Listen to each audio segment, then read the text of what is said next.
숨은 그림 찾기는 주의력과 집중력을 향상시켜주고 미묘한 차이를 식별하면서 색, 윤곽, 구조를 인지하는 능력을 발달시키는데, 이 숨은 그림 찾기를 통해서 그냥 단순히 그림만 찾아내는 것이 아니라 공간 인식과 시각 처리 능력을 기르게 된다고 합니다. 그리고 이 숨은 그림 찾기를 꾸준히 오래 한 아이들의 경우에는 수학이나 과학 등의 사고력 발달에도 도움을 준다는 결과가 있더라고요. 또한 문제 해결 능력을 향상시켜주고 끈기, 인내 훈련에도, 집중력 훈련에도 큰 도움을 준다고 합니다. 그냥 보면 제목이 떠오르고 그냥 한눈에 보면은 이 그림이 우리에게 주는 교훈이 무엇인지를 우리가 한 번에 생각할 수 있지만, 조금 더 깊게 보면 17가지의 숨은 그림을 찾을 수 있는 것처럼 어쩌면 저와 여러분들의 삶도 저는 동일하다고 생각이 되어져요. 오랜 시간 동안 함께 신앙생활을 하다 보면 성도님들을 뵐 때 이분의 직업이 무엇이고, 이분이 지난 일주일 동안 어떻게 살아왔을 것 같고, 또 지난 일주일 동안 이런저런 일들이 있지 않았을까라고 우리는 충분히 생각할 수 있습니다. 그러나 여러분들 각자의 삶을 가만히 들여다보면 나도 뜻하지 못하는 사이에 하나님께서 여러분들의 각자의 삶 가운데 남겨놓으신, 마치 숨은 그림 찾기 하듯 하나님의 인도하심과 하나님의 섭리가 저와 여러분들 모두의 삶 가운데 저는 있다고 생각합니다. 따라서 종종 우리의 바쁜 일상을 잠시 멈추고, 지난 일주일 동안 하나님은 나에게 어떠한 일을 행하셨으며 나에게 어떠한 인도하심을 우리가 맛보게 하셨는지, 그리고 나의 일상 가운데 하나님이 베풀어 주셨던 하나님의 은혜와 은총은 무엇이며 하나님의 섭리가 무엇이었을지 생각해 보는 것은 이 땅의 성도의 삶을 살아가는 저와 여러분들에게는 매우 필요한 이야기라고, 또 삶의 여정이라고 저는 생각이 되어집니다. 저는 오늘 여러분들과 함께 이제 출애굽기 7장에 있는 말씀을 시작으로 앞으로 10가지의 재앙을 함께 살펴보게 될 겁니다. 출애굽기에 등장하는 이야기 중에서 빼놓을 수 없는 이야기 가운데 하나인 이 10가지 재앙. 첫 번째 재앙에서부터 마지막 재앙까지, 피재앙에서부터 장자가 죽는 재앙에 이르기까지 여러분들이 성경 본문을 읽으시면서 첫 번째 재앙은 어떤 재앙이며, 두 번째 재앙은 어떤 재앙이고, 아홉 번째 재앙은 어떤 재앙이고, 열 번째 재앙이 어떤 재앙인지 여러분들이 찾아보라고 하면 여러분들은 모두 다 찾을 수 있습니다. 재앙이 각각 내용이 어떤 내용이었고, 그 내용의 스토리 가운데 하나님은 어느 곳을 보호하시고, 그리고 애굽 사람들에게는 어떻게 심판하셨는가에 대한 부분들은 여러분들이 성경을 읽으면서도 충분히 찾을 수 있다고 저는 생각을 합니다. 그러나 마치 조금 전에 보았던 그 그림이 눈으로 봤을 때 제목이 뭐고 주제가 무엇이고 여기서 말하려는 게 무엇인가를 우리가 한눈에 알아차리지만 그 안에 숨겨져 있는 이야기들이 있는 것처럼 이 10가지 재앙의 이야기 속에서도 숨겨져 있는 이야기들이 있더라는 거예요.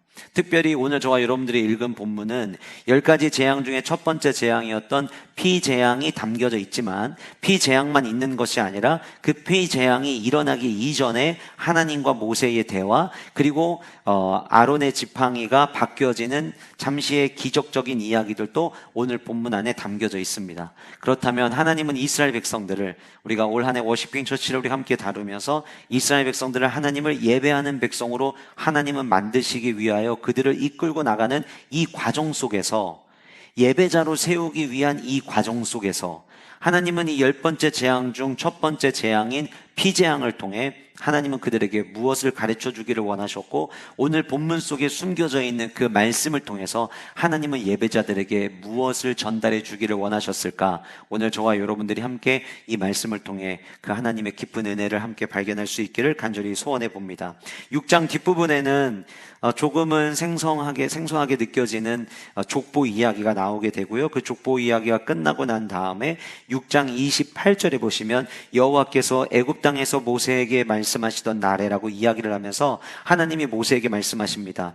너 이제 애굽 왕 바로에게 가서 내가 너에게 전하라고 하는 말을 다 전해라. 그때 모세가 여호와 앞에 이야기를 하죠. 이전에도 이런 이야기를 했던 적이 있었어요. 나는 말이 둔한 사람입니다. 근데 예전에 이 말을 할 때에는 하나님이 나에게 이스라엘 백성들을 이끌고 출애굽하라고 명령하시는 그 자체가 너무나도 부담스러워서 그거를 감당하기 싫어서 저 말 못합니다 라고 했던 핑계라고 한다면, 오늘 이 본문 속에서의 모세의 고백은 그전과 똑같은 그냥 그런 핑계가 아니라, 그런데 주님, 제가 주님의 명령대로 이제 출발을 하긴 하겠지만 저 정말 오랫동안 말을 하지 않아서 말주변이 부족한데 어쩌면 좋죠? 라고 하는 자신의 상황에 대해서 하나님 앞에 아뢰는 대화였어요. 7장 1절에 들어가니까 여호와께서 모세에게 이렇게 말씀하십니다. 내가 너를 바로에게, 애굽의 왕인 그 바로에게 신같이 되게 하였은즉, 이렇게 이야기를 합니다.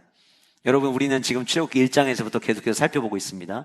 출애굽기 4장 16절에서 하나님께서는 모세에게 뭐라고 이야기하셨냐면 내가 너를 아론에게 하나님같이 되게 하겠다라고 말씀하셨던 적 있죠. 아마 기억들 나실 거예요. 근데 그때 제가 그 하나님같이 되게 하겠다라고 이야기할 때 그 하나님이라고 하는 히브리어가 엘로힘이라고 하는 단어를 쓰고 있고, 엘로힘이라고 하는 단어는 하나님으로 번역하기도 하지만 원래 그 원어 자체가 가지고 있는 의미는 높은 지위에 있는 사람, 나보다 나은 사람이라는 의미를 가지고 있다는 것도 여러분들에게 설명을 드렸습니다. 같은 맥락 속에서 오늘 본문의 7장 1절에 내가 너를 바로에게 신같이 되게 하겠다라고 이야기할 때 오늘 본문에서도 그때 4장 16절에서 썼던 동일한 단어인 엘로힘이라고 하는 단어를 쓰고 있습니다. 그러니까 그때도 내가 너를 아론에게 하나님같이 되게 하겠다라고 이야기할 때 우리가 생각하는 그 신적 존재라기보다는 네가 아론이 너보다 위고 형이지만 이제 이 일에 있어서는 너가 아론보다 더 위에 있는 사람처럼 내가 너를 사용할 거야 라고 말씀하셨던 의미로 우리가 해석했던 것처럼 오늘 본문에서 내가 너를 바로에게 신과 같이 되게 하겠다라고 하는 말 또한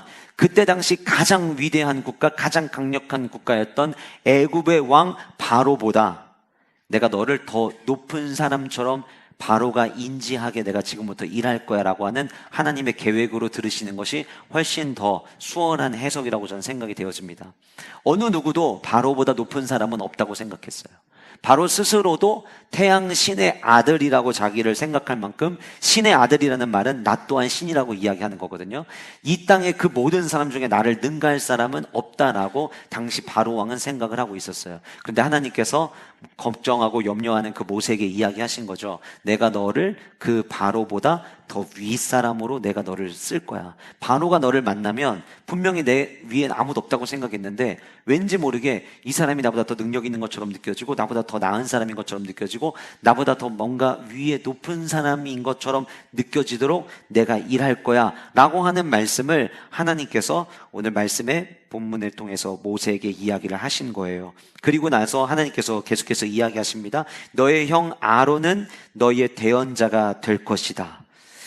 그러면서 이 앞부분 7장 1절에서부터 7절까지의 말씀, 바로는 너가 바로를 만나게 될 텐데 바로의 마음은 완악할 거야.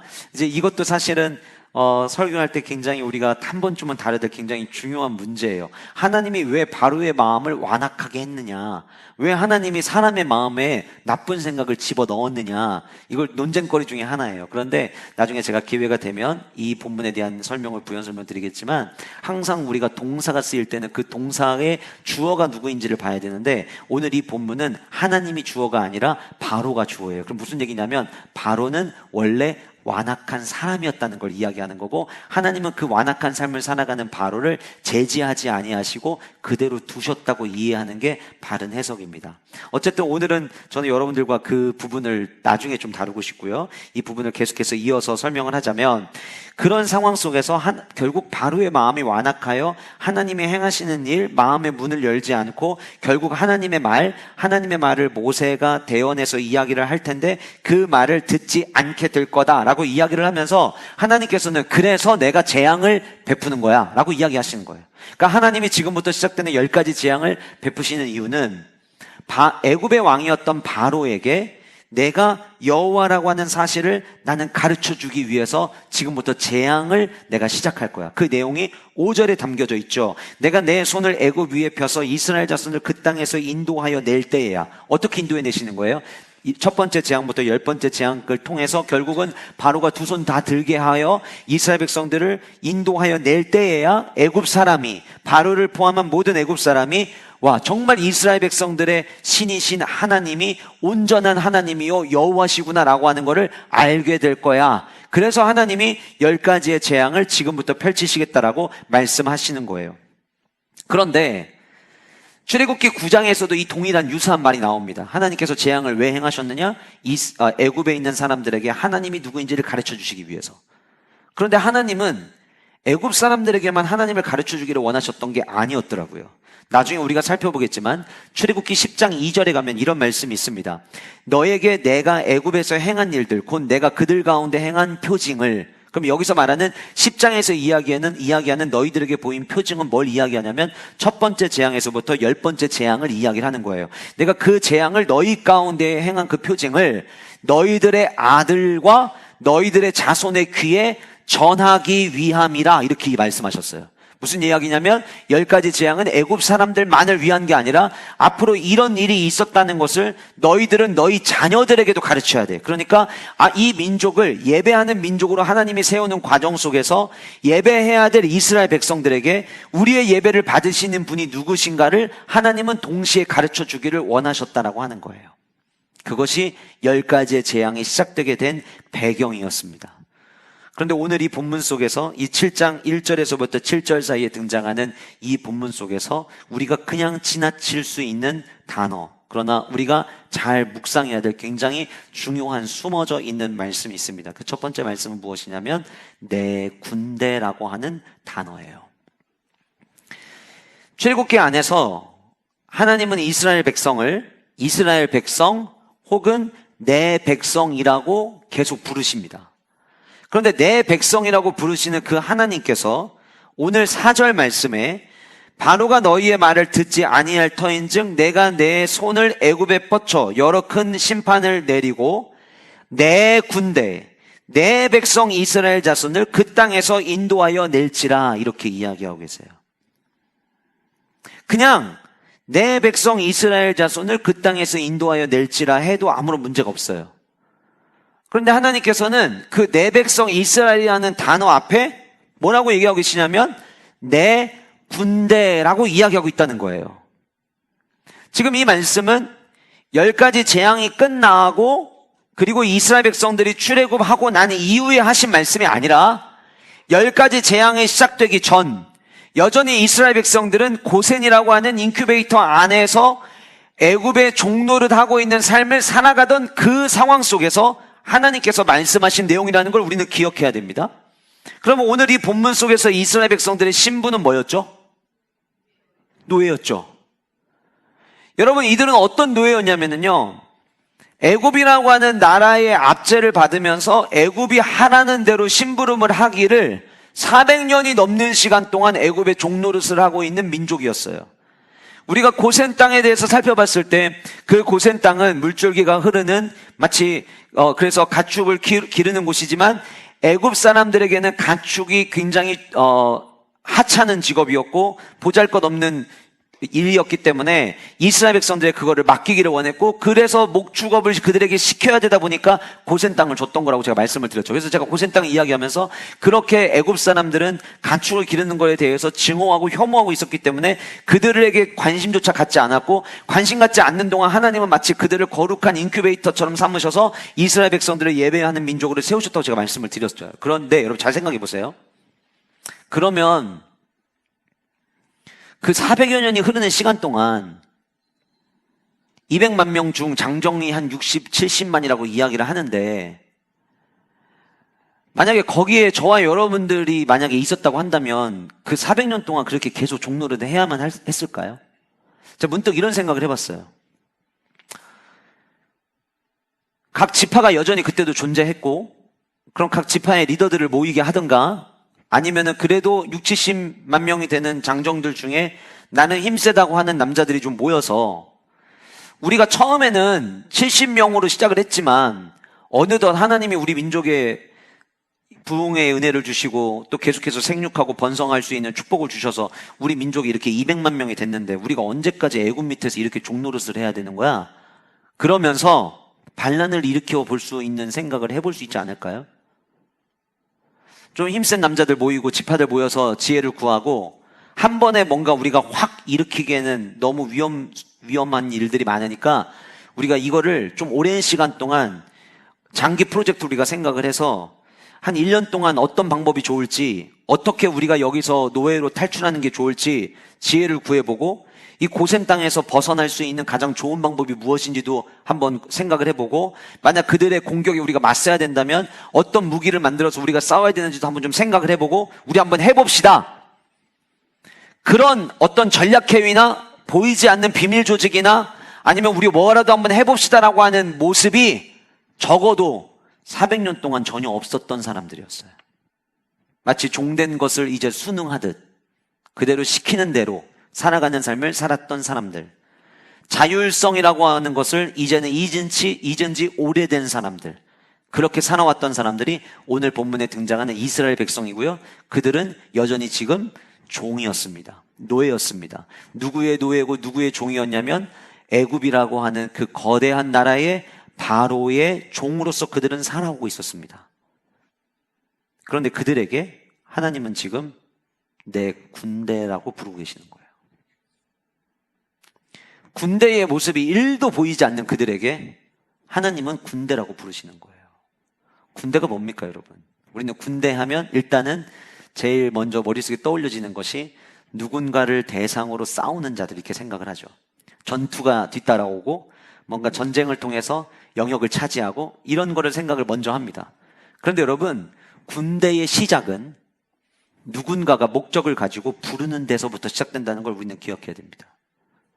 그래서 우리가 신약 성경에 보면 우리를 마치 그리스도의 군사로 비유하면서 우리를 부르신 분의 그 부르심을 우리는 기억하고 내가 하고 싶은 대로 삶을 살아가는 게 아니라 나를 군사로 부르신 그분의 뜻에 맞게 우리는 살아야 된다라고 하는 것을 신약 성경은 우리에게 이야기하고 있죠. 지금 이들은 바로의 종으로서의 삶을 살아오고 있었는데 하나님께서는 이제부터 너희들은 바로의 종으로서 바로가 시키는 대로 명령하는 대로 따라가는 삶이 아니라 이제부터는 나의 종으로서 내가 너희들에게 부여하는 그 목적을 가지고 나는 너희들이 살기를 원해 라고 하는 하나님의 마음이 담겨있는 단어가 내 군대라고 하는 단어라는 거예요. 지난 주일부터 화요일까지 진행된 세용공동체 수련회에서 제가 로마서 말씀을 함께 나눴습니다. 로마서 12장 1절부터 2절까지의 말씀을 함께 나눴는데 성경에 보면 로마서에 있는 말씀을 보면 로마서 앞부분 1장에서부터 11장까지의 말씀, 좀 더 정확하게 이야기하면 1장에서부터 8장까지의 말씀은 이스라엘 백성들이 이전의 신분이 무엇이었고 예수 그리스도를 통해서 우리의 신분이 어떻게 바뀌었는가를 보여주고 있어요. 그게 무엇이냐면 모든 사람이 죄를 범하여서 하나님의 의에 이를 수 있는 사람이 아무도 없다라고 하는 로마서 3장에는 그 말씀 이전에 우리 모든 사람들이 하나님을 믿기 전 우리의 마음 가운데 하나님 두기를 싫어하는 죄를 우리가 범했다. 그래서 하나님 두기를, 마음에 하나님 두기를 싫어했을 때 짓는 죄들이 어떤 죄들이 있는지를 리스트를 쭉 밝혀줘요. 그래서 1장부터 3장까지는 우리의 원래 존재는 죄인된 존재였다는 걸 이야기를 하고, 그리고 4장과 5장에 들어와서 예수 그리스도께서 저와 여러분들이 이 죄의 종노릇하고 있던 우리를 건너오게 한 사건, 은혜의 다리이신 예수 그리스도에 대한 이야기를 하고 6장에서부터 8장까지는 우리가 예수 그리스도 통해서 얻게 된 신분이 무엇인가를 이야기를 하는데 우리는 예수 그리스도의 십자가를 통감으로 말미암아 그리스도와 연합한 성도가 되었고 예수 그리스도의 십자가 죽으심 이후의 부활을 통하여 예수 그리스도의 부활을 우리의 소망으로 삼을 수 있는 존재가 되었으며 로마서 8장에서는 우리는 이제는 하늘 아버지를 향하여 아바 아버지라고 부를 수 있는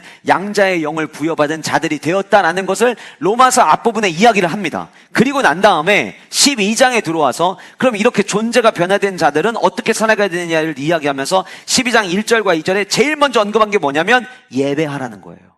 예배자의 삶을 살으라는 거예요. 여러분, 우리가 흔히 구원받은 자들에 대한 모습을 이야기할 때 종종 이런 표현을 쓰죠. 죄의 종노릇하던 우리를 예수 그리스도의 십자가의 보혈의 은혜로 우리를 구원하여 주시고 우리를 자녀 삼아 주신 주님께 감사드립니다. 이런 표현 우리가 잘 써요. 그럼 그러고 나면 우리의 삶 가운데는 목적이 생깁니다. 그 목적이 무엇이냐면 예배라는 목적이 생긴다는 거예요. 오늘 본문 속도 역시 마찬가지입니다. 여전히 종노릇하고 있어요. 그런데 여전히 그들에게는 군대다운 모습이 하나도 보이지 않아요. 그런데 하나님께서 명령하십니다. 선포하십니다. 이제부터 너희들은 노예가 아니라 내 군대다. 내가 원하는 목적을 향해 너희들은 살아가야 된다. 그 목적이 결국 무엇이었냐면 예배였다라고 하는 거예요. 사랑하는 우리 영가족 여러분, 저와 여러분들이 자격이 있어서 저와 여러분들을 자녀 삼아주셨나요?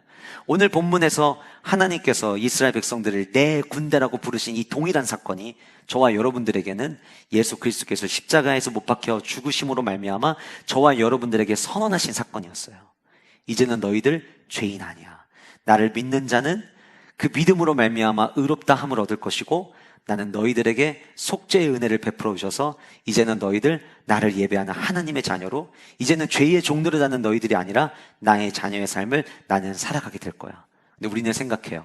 하나님, 노예에게 내 군대라고 말한다고 그들이 군대가 됩니까? 지금 여전히 종된 모습인데 하나님이 그저 내 군대라고 선포한다고 그게 군대가 됩니까? 우린 이렇게 생각해요. 자격이 없는데, 여전히 우리 눈에는 노예로 보이는데 그 군대라고 이야기한다고 군대가 되냐는 거죠. 그 말 틀린 말은 아니에요.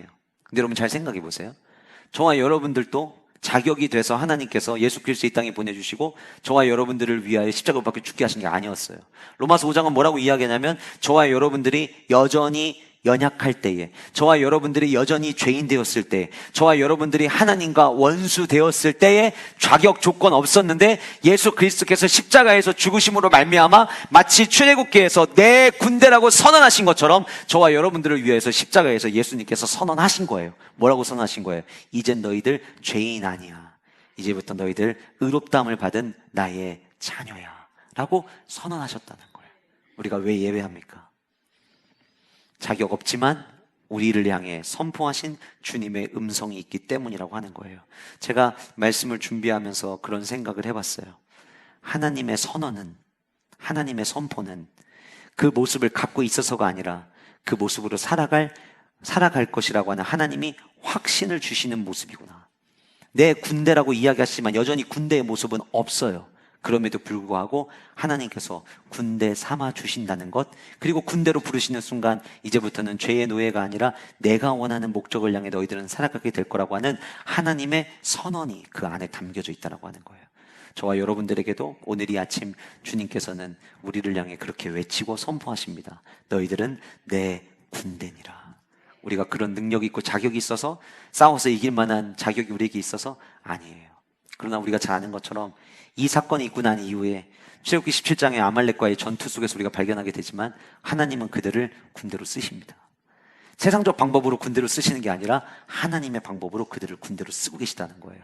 그래서 우리가 갈망해야 되는 건 무엇이냐면, 하나님, 내 지금의 모습은 전혀 군대다운 모습이 없습니다. 용맹스러움이 내 안에 없습니다. 그러나 주님께서 내 군대라고 선언하시는 그 순간부터 보이지 않지만 그들이 군대로서의 모습을 갖춰가고 군대로서의 사명을 감당했던 것처럼, 주님, 나도 저 또한 주님 여전히 군대 같은 모습이 없다 할지라도 주님의 선언을 통하여 주님의 거룩한 군대로 세워져가는 은혜를 입게 하여 주옵소서. 주님이 그들을 군대로 부르실 때 예배자로 부르신 것처럼 주님 저 또한 하나님으로 온전히 예배하는 예배자로 세워져 가게 하여 주옵소서. 이것이 저와 여러분들의 기도의 제목 될 수 있기를 간절히 소원합니다. 두 번째로 우리가 살펴봐야 될 숨은 말씀은 너의 지팡이입니다. 너의 지팡이. 이제 8절에서부터 13절까지 지팡이와 관련된 에피소드가 등장을 하죠. 여호와께서 모세와 아론에게 말씀하여 이르시되 바로가 너희에게 이르기를 너희는 이적을 보이라 하거든. 이게 왜, 이건 이제 그때 당시 배경을 여러분들이 이해하시면 조금 더 성경을 이해하시는 데 도움이 되실 텐데, 당시에 그 애굽 땅에서 누구든지 신의 이름으로 말하는 사신이 있을 때, 그러니까 누군가가 바로를 만나러 왔는데 나는 우리 민족의 신은 누군데 그 신이 우리 민족이 나를 당신에게 보냈습니다 라고 말을 할 때면 항상 그 신이 어떤 신인지를 증명해내게 하는 과정이 있었다고 하더라고요. 그러니까 오늘 본문에서도 바로가 너희에게 이르기를 너희는 이적을 보이라 하거든. 이 말은 뭐냐면, 이스라엘 백성들은, 그리고 모세와 아론은 우리를 인도하시는 하나님이 계시다고 이야기를 하고 있는데, 바로의 입장에서 보면 이 말도 안 되는 일이거든요. 왜냐하면 이스라엘 백성들이 힘들고 어려울 때마다 하나님을 향해 부르짖어서 기도한 거는 바로도 알아요. 그러기를 400년의 시간이 지났어요. 그런데 우리가 아시다시피 400년 동안 하나님은 침묵하셨잖아요. 그러면 바로의 입장에서는 이스라엘 백성들이 믿고 따르는, 그들을 보호하고 계시다는 신인 하나님이 계신 것처럼 보일까요? 당연히 없다고 느껴질 거예요.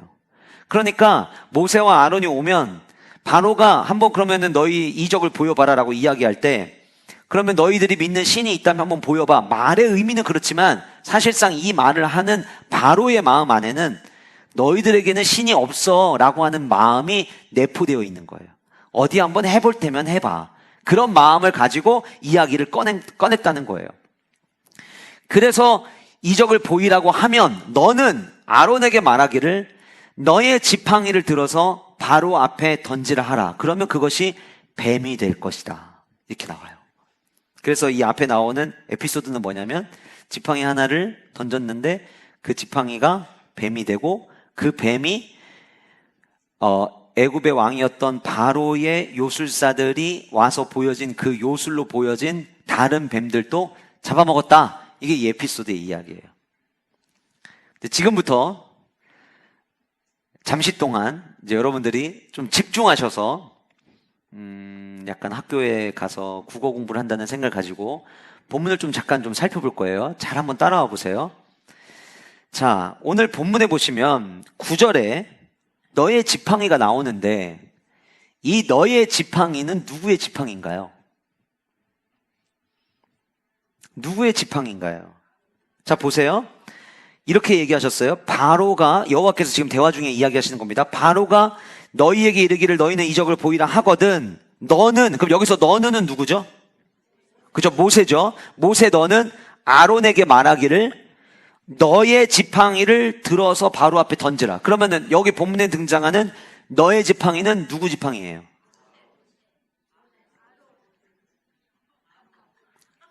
투표 한번 해볼까요? 자, 모세의 지팡이에요? 아론의 지팡이에요? 지금 모세가 아론에게 너의 지팡이를 던지라고 했어요. 그럼 이 지팡이는 모세의 지팡이에요? 아론의 지팡이에요? 아론의 지팡이에요? 그러니까 아론의 지팡이에요? 이게 누구 지팡이에요?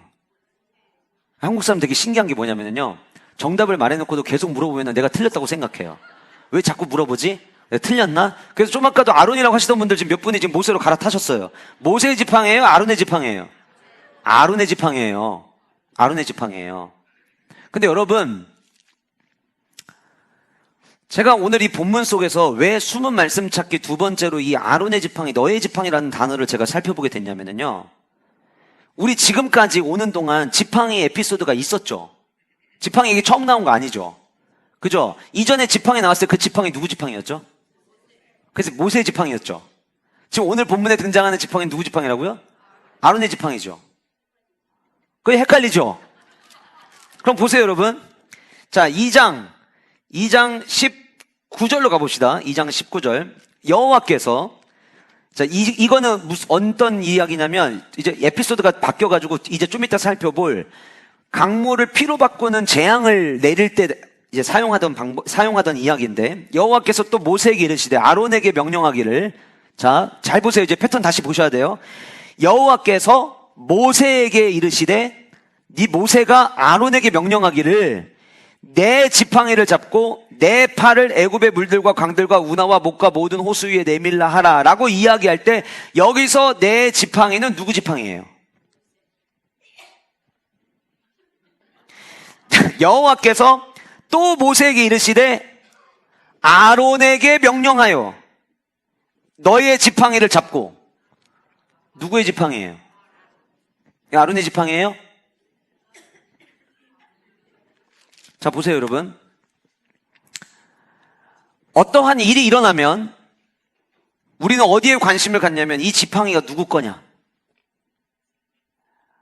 누구에게로부터 이 능력이 나오는 거냐, 우리는 이렇게 생각을 해요. 여러분 기억나세요? 출애굽기 4장에 모세가 지팡이를 던졌을 때 그때 뱀이 됐죠. 근데 그 지팡이가 분명히 모세의 지팡이였어요. 그런데 출애굽기 4장 20절에 가면 그 지팡이가 하나님의 지팡이라고 이야기해요. 누구의 지팡이였다고요? 아니, 원래 누구의 지팡이였다고요? 모세의 지팡이였어요. 근데 그 모세의 지팡이가 누구의 지팡이라고 이야기한다고요? 그렇죠? 자, 우리 지금 7장 19절을 좀 아까 읽었는데 17절을 보세요. 17절 같이 우리 한 목소리로 읽어보도록 하겠습니다. 같이 읽겠습니다. 시작. 볼지어다 내가 내 손의 지팡이로 나일강을 치면 그것이 피로 변하고. 자, 17절에 내가 내 손의 지팡이로 나일강을 치면 그것이 피로 변할 것이다 라고 이야기했는데, 여기서 지팡이는 누구 지팡이에요? 여러분들 막 짜증나시죠? 아, 우리 하나님 지팡이 가지고 주어를 제대로 좀 해주시, 주어 제대로 안 해갖고 지금 이게 깻잎 논쟁도 아니고 무슨 이게 지팡이 논쟁입니까? 이런 마음이시죠? 여러분, 여기서 지금 하나님께서 우리에게 굉장히 중요한 이야기를 하고 계시는 거예요. 분명히 17절에 뭐라고 이야기하고 있냐면, 내가 내 손의 지팡이로 나일강을 치면, 이렇게 돼 있어요. 그리고 그 나일강을 친 지팡이를 19절에 이야기할 때 조금 전에 우리가 모세 지팡이냐 아론 지팡이냐 논쟁을 막 했어요. 그런데 그게 누구 지팡이냐는 중요한 게 아니라는 거예요. 왜요? 그 지팡이 누구 지팡이기 때문에? 그럼 왜 그 지팡이가 하나님 지팡이가 될 수 있는 거예요? 그 해답이 17절에 나옵니다. 내가 내 손의 지팡이로 나일강을 치면, 이렇게 돼 있어요. 여러분 자녀를 키우신 분들 한 번쯤 이런 경험을 다 해보셨을 텐데, 요즘에 이제 저희 막내가 이제 막내도 약간 이제 벗어나긴 했는데, 이제 얘가 이제 글씨를 배우고 막 그러니까 요즘 저희 막내의 그 취미 생활이 글짓기예요. 글짓기. 때로는 뭐 시를 쓰기도 하고, 그리고 어떤 날은 편지를 쓰기도 하고, 허구한 날 편지를 써서 자꾸 갖고 와요. 갖고 오고, 아빠 내가 아빠 위해서 편지 썼어. 이거 어디다가 놓으면 아빠가 오랫동안 볼 수 있을까? 사실 그거 모아놓으면, 제 힘으로 차마 그렇게 말할 수 없는데, 계속 모아놓으면 그게 되잖아요. 근데 자꾸 갖고 와가지고, 자기가 어디다 이걸 붙여놓을지를 막 자꾸 생각을 하면서 갖고 와요. 그러니까 자기도 스스로가 내가 글씨를 써서 아빠에게 내 마음을 전한다는 게 너무 좋은 것 같아요. 그런데 이 아이가 처음 글씨를 배울 때는 어떻게 배웠을까요? 여러분들 다 경험해 보셨을 거예요. 아이가 편지를 쓰고 싶어요. 나도 뭔가를 전달하고 싶어요. 근데 내가 글씨를 아직 몰라요. 그리고 펜을 쥐어보게 하면 펜을 어떻게 쥐어야 되는지도 모르고 힘을 줄 줄도 몰라요. 그런데 자꾸 쓰고 싶대요. 그럼 어떻게 하셨어요, 여러분들? 아이가 펜을 잡게 합니다. 그런데 그 위에서 펜을 잡은 아이의 손을 엄마 아빠가 잡죠. 그리고 아이에게 묻습니다. 뭐라고 쓰고 싶은데?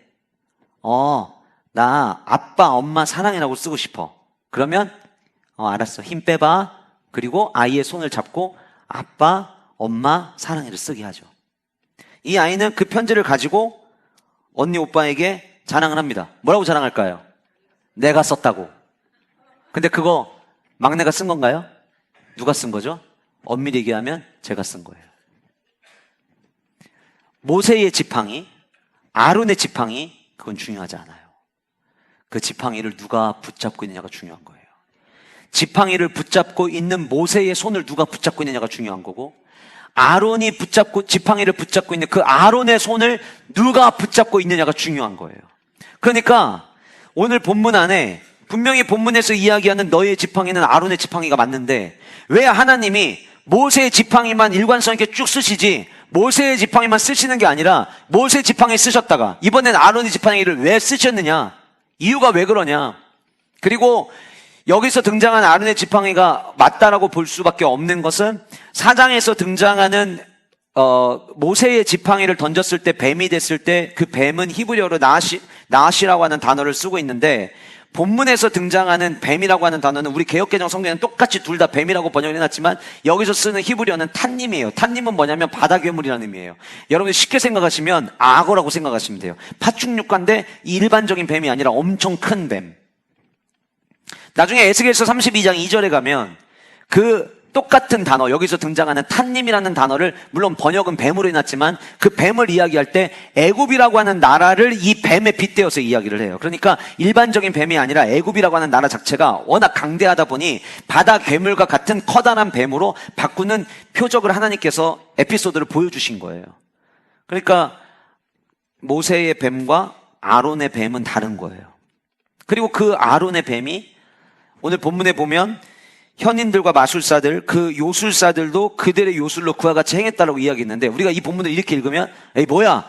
하나님의 손에 담겨져 있었던 아론의 지팡이만 바다괴물처럼 바뀌는 게 아니라 애굽에 있는 현인들도 요술사들도 이렇게 했네라고 생각을 하는데, 여기서 본문에 등장하는 이 요술이라는 단어는 말 그대로 뭐냐면 마술입니다. 마술. 요즘에 대전 곳곳에 가다 보면 대한민국에 그래도 손꼽히는 마술사 중에 한 명이 이제 조만간 대전에서 마술 콘서트를 하더라고요. 그래서 막 걸려져 있더라고요. 여러분, 마술 콘서트장에서 하는 모든 거는 실제 일어나는 일이에요? 아니면 눈속임이에요? 겉으로 보기에는 실제같이 보이지만 모두가 다 눈속임이에요. 여기 있는 스카프 하나 꺼내가지고 모자에다가 집어넣었다가 모자를 한번 딱 흔들었더니 그 안에서 막 비둘기가 나와요. 여러분, 혹시 지금까지 사시면서 그 스카프가 진짜 비둘기로 변했다고 믿고 사시는 분 안 계시죠?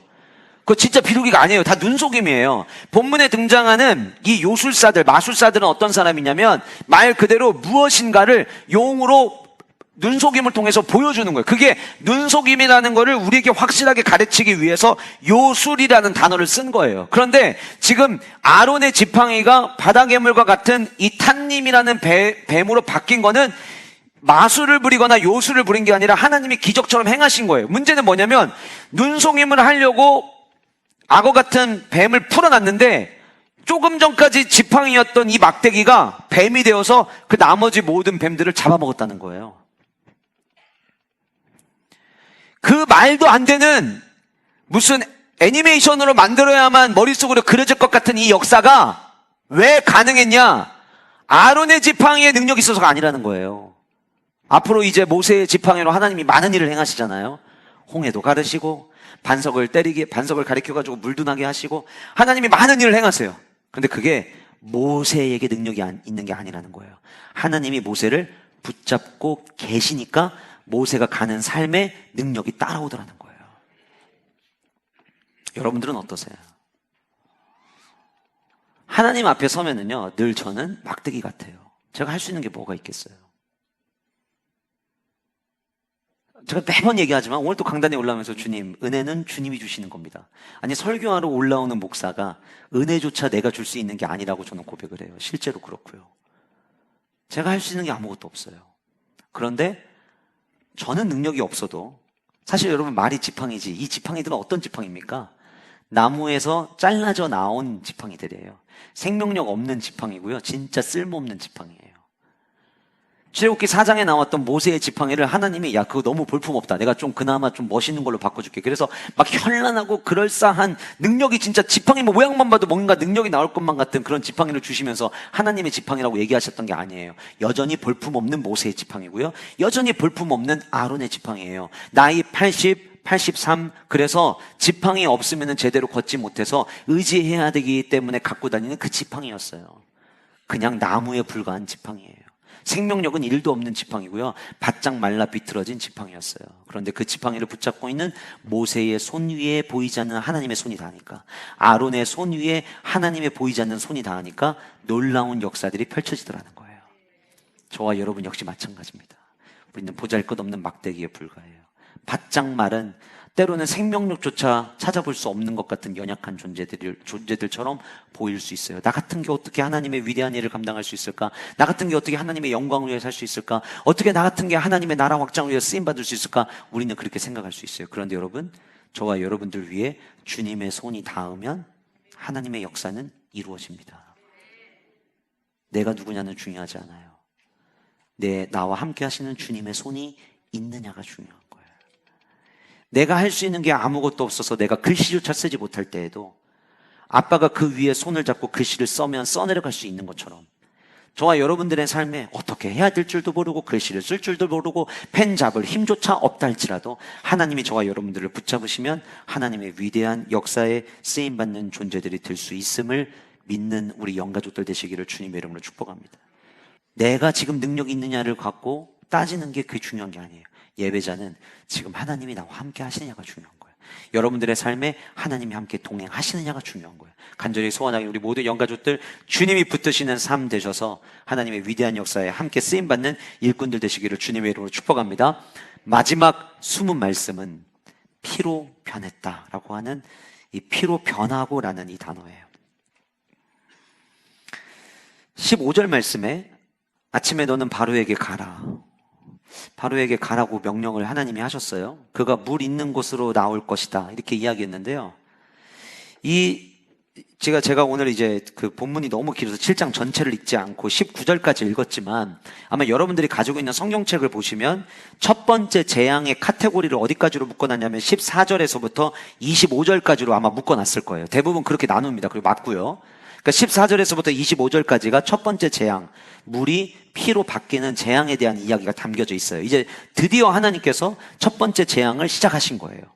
그런데 이 첫 번째 재앙을 시작하시는 이 스토리 속에서 이 짧은 14절에서부터 25절까지의 구절 안에 나일강이라고 하는 단어가 7번 반복해서 등장을 합니다. 나일강, 나일강, 나일강, 나일강, 나일강, 나일강, 나일강. 왜 얘기했을까요? 왜냐하면 지금 그들에게 이 사건이 예사롭지 않다는 거예요. 다른 강도 아니고 이런 의미예요. 7번 반복되는 과정 속에서 그때 당시 그리고 이 상황을 아는 사람들에게는 이게 어떻게 들리냐면 아니 진짜 나일강이? 아니 다른 강 아니고 나일강? 나일강 맞아? 나일강 맞다니까. 나일강이 그런 거야. 나일강에서 이 일이 일어난 거야. 이게 지금 반복해서 일어나고 있어요. 그 얘기인즉슨 그때 당시 나일강이 굉장히 중요한 강이었다라고 하는 거죠. 우리가 이미 앞에서도 제가 나일강이 얼마나 중요한 강이었고 그래서 바로의 공주가 나일강에 와서 목욕을 할 때에도 왜 목욕했냐면 나일강에는 생명의 신이 있다고 그들은 믿고 있었다고 했죠. 그래서 생명의 신이 있어서 목욕을 하고 나면 아이를 갖게 해줄 수 있지 않을까라는 기대감을 가지고 목욕을 하러 나왔던 거예요. 그렇게 나왔는데 갈대 사이 숲에 갈대 상자가 있었고 그 안에 있는 아이를 보니까 바로의 공주는 어떤 생각을 했냐면 이 생명의 신이 머무는 나일강 안에 그 숲을 안에 아이가 있으니 생명의 신이 우리에게 선물로 줬다고 생각해서 모세를 열심히 지극정성으로 길렀던 거예요. 그 나일강은 그들에게 생명의 강이었어요. 애굽이 그렇게 당시에 애굽 문명이 다른 주변에 있는 나라들과 비교조차 하지 않을 만큼 빠르게 성장할 수 있었던 이유는 광야 사막 가운데서 물줄기가 있었기 때문이에요. 근데 여러분 제가 여러분들에게 질문 하나 드려볼게요.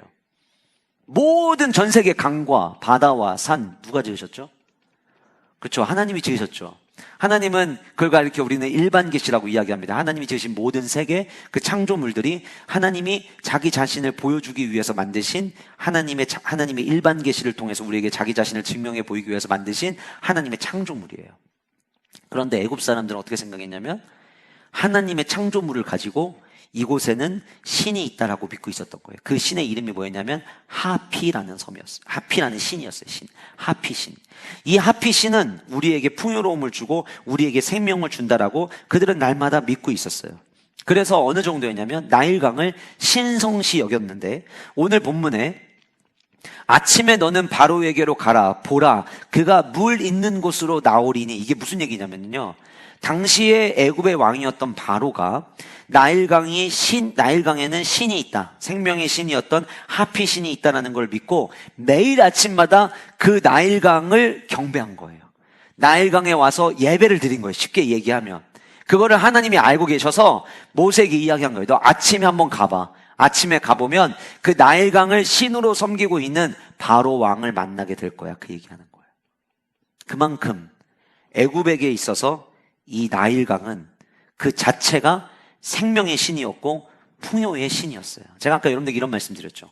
하나님께서 10가지 재앙을 행하실 때 그 10가지 재앙을 단순히 애굽 사람과 바로에게 하나님이 누구신지를 보여주기 위해서 10가지 재앙을 보인 게 아니라 훗날 이스라엘 백성들의 자녀들에게도 너희들도 이거 기억해야 돼 라는 거를 가르쳐 주시기 위해서 재앙을 펼치신 거라고 제가 말씀을 드렸죠.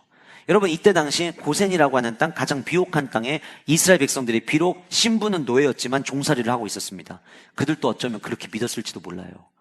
아 진짜 나일강은 진짜 뭔가 특별한 것 같아. 이 나일강의 이 물줄기는 진짜 뭔가 우리에게 풍요로움을 주는 것 같아. 우리가 여기 머물면서 우리 그 몇 명 안 됐던 그 민족이 이 200만 명까지 늘었던 거 이거 진짜 여기 신이 있는 거 아니야? 라는 생각을 어쩌면 이스라엘 백성들도 했을 거예요. 뭘 보면 알 수 있냐면 나중에 금송아지 사건 보면 알아요. 금송아지 보면은요 애굽 사람들이 섬기던 신을 똑같이 따라하잖아요. 그 얘기 즉슨 뭐냐면 400년이 넘는 시간 동안 이스라엘 백성들 안에도 혹시 그럴 거 아니야라는 생각을 가지고 있었다는 거예요. 그런데 그들에게 하나님은 이 나일강, 생명의 젖줄이라고 여기는 그 나일강을 막대기 한 번으로 침으로 말미암아 모두 다 피로 바꾸셨어요. 그럼 여러분 오늘 본문에서 이야기하는 17절 뒤에 17절 제일 마지막에 피로 변하고 라고 되어 있죠. 그리고 20절 마지막에 보시면 20절 제일 끝에도 지팡이를 들어 나일강을 치니 그 물이 다 피로 변하고 이렇게 나와 있어요. 종종 성경 그대로 믿지 않으려고 하는 사람들이 있어요. 이거를 과학적으로 해석하려고 하는 사람들이 있어요. 그래서 어떤 사람들이 이런 얘기를 하더라고요. 오늘 본문에 피로 변했다라고 이야기하는 건 진짜 피로 변한 게 아니라 피로 변한 것처럼 보였다라고 하는 게 맞다. 이렇게 얘기해요. 그래서 그걸 근거로 뭐라고 이야기하냐면 당시에 나일강가에는 붉은색의 모래들이 있었고 바람에 의해서 붉은색 모래가 불 때면 비춰지는 그 물 색깔이 붉은색으로 보였는데 그걸 가리켜서 피로 변했다라고 말하는 거다. 이렇게 우기는 사람들이 있는데 그러려고 했으면 피 색깔로 보였다라고 이야기하던가, 그때 당시 그곳에 있었던 모래가 붉은 모래였기 때문에 붉은색으로 변했다라고 보였다라고 바꾸는 게 맞아요. 그런데 본문은 그렇게 이야기하지 않고 말 그대로 피라고 이야기를 해요. 게다가 숨은 말씀 찾기에 변했다. 오늘 17절, 20절에만 나와 있는 이 변하고라고 하는 이 단어는 단순히 그렇게 보였다를 의미하는 게 아니라 이 변했다라고 하는 히브리 원어가 갖고 있는 의미는 외형상의 변화가 아니라, 자, 외형상의 변화라는 건 뭐예요? 그렇게 보였다는 거예요. 근데 외형상의 변화가 아니라 물질적 변화일 때에 쓰는 히브리 원어예요. 그러니까 여기서 변했다는 거는 피처럼 보인 게 아니라 진짜 그 강물이 피로 바뀌었다는 거예요. 모든 강은, 모든 물은 하나님이 천지를 창조하실 때 물을 창조하셨죠. 하나님의 창조였고요. 그 물은 모든 사람들에게 생명을 주는 물줄기였던 게 맞아요. 그런데 이들이 지금 나일강을 신으로 여기니까, 이제 이거를 우리에게 맞게 설명을 해볼게요. 애굽이 바로가 나일강을 의존하며 사니까, 애굽이 바로가 나일강을 의지하여 살아가니까, 그래서 이거 없으면 안 된다고 생각해서 매일마다 나와서 제사하고 경배하고, 심지어 고대 문헌에 보니까 나일강만 신적으로 여긴 게 아니라 나일강에 사는 물고기 종까지 전부 다 신으로 여겼대요. 지금 바로는, 애굽은 우리 민족이 잘 되려면 이 신을 잘 모셔야 된다고 생각을 하고 있는 거예요. 우리가 잘 되려면 이거 의지해야 된다고 생각하고 있는 거예요. 그거 누가 주신 거라고요? 하나님이 주신 건데, 하나님이 주신 것을 내가 붙잡으면서 나는 이거 의지해야 살 수 있어 라고 생각하고 살고 있더라는 거예요. 그럼 여러분 생각해 보세요. 저와 여러분들이 삶을 살아가면서 우리에게, 여러분들에게 나일강은 무엇입니까? 성도는 하나님만을 의지해야 되는 게 맞거든요. 우리 고난주간 지난 지 얼마 안 됐어요. 십자가의 의미 온 성도가 함께 깊게 묵상했어요. 그때 우리가 결단했죠. 이제 십자가만이 능력임을 기억하며 살겠노라고, 십자가만 의지하는 삶을 살겠노라고 우리 모두가 결단했죠. 근데 우리 스스로에게 한번 질문을 던져봅시다. 오늘 여러분들에게 나일강은 무엇입니까? 나 이거 없으면 안 돼. 그래서 그거 붙잡고 있는 게 무엇입니까? 오늘 아침에도 눈 뜨자마자 여러분들이 의지하려고 했던 게 무엇입니까? 지난 일주일 동안 여러분들은 정말 하나님이 내 삶의 전부요, 하나님만 의지하면 된다는 그 확실한 믿음 가지고 여러분들은 지난 한 주간 동안 살아오셨나요? 제가 왜 오늘 여러분들에게 이렇게 자꾸 말씀드리냐면, 제가 이번 주 말씀을 준비하며 하나님께서 제 안에 그런 마음을 주셨어요. 워시핑 처치를 나아가는데 보이지 않게 성도들 가운데에는 내가 아닌 나일강을 의지하는 자들이 있다. 나일강을 붙잡는 자들이 있다. 근데 여러분 잘 보세요. 하나님이 주신 그 나일강을 신격화해서 그거를 붙잡고 살아가던 바로와 애굽에게 하나님은 그 나일강을 어떻게 하셨죠? 피로 바꾸셨어요. 여러분들 중에서는 내가 삶을 살아가는데 돈이 필요하죠. 돈 없이 살 수 있다고 말하는 건 사실 거짓말이잖아요. 우리 다 돈이 필요하잖아요. 근데 돈이 필요한데 결국 내가 일하는 이 회사에서 내가 열심히 일하고 그 대가로 내가 월급을 받고 그 월급으로 내가 살아가요. 그래서 어느새 나도 모르는 사이에 직장이 나에게 나일강이 돼버리는 거예요. 이거 없으면 안 된다고 생각을 하는 거죠. 내 일자리, 계약권 한 건, 이거 놓치면 안 돼. 그래서 그거를 나도 모르게 하나님보다 더 붙잡으려고 할 때가 있는 거죠. 분명히 그 일할 수 있는 직장도 하나님이 주신 건데, 내가 지금 숨쉬며 살아가고 내가 일할 수 있는 체력을 주신 것도 하나님이신데, 하나님을 의지하며 살아가는 게 아니라 내 직업과 내 직장을 놓칠 수 없다는 생각으로 우리가 그거 꽉 붙잡고 살아갈 때가 있지 않냐는 거예요. 그런데 여러분, 우리 기억하셔야 돼요. 하나님께서 바로에게 나일강을 피로 바꾸게 하셨던 이유는 경고였습니다. 이건 재앙의 심판이긴 했지만 마지막 10번째 재앙까지 갔던 이유는 하나님이 경고하실 때 경고를 돌이키지 않았기 때문이었어요. 제가 오늘 말씀을 준비하는데 하나님께서 저에게 이런 마음을 주셨어요. 오늘 이 말씀을 이스라엘 백성의 입장으로 듣는 성도도 있겠지만 바로의 상황에서 들어야 되는 성도들도 있다는 거였어요. 하나님을 의지해야 될 자가 하나님을 의지하는 것이 아니라 다른 무엇인가를 의지하는 거. 여러분, 제가 예수님께서 하나님과 물질을 겸하여 섬길 수 없다, 그래서 제가 물질적인 이야기만 한다고 들리시죠? 과연 물질적인 이야기만 그럴까요? 중독에 빠져 있는 분들, 그 중독에 왜 빠져 있죠? 이거 없으면 안 된다고 생각하는 거 아니에요? 이게 있어야 나는 즐길 수 있고, 이게 있어야 나는 누릴 수 있고, 이게 있어야 나는 그래도 사람 사는 맛을 누릴 수 있을 것 같아. 그래서 그거 붙잡고 계시는 거 아니에요?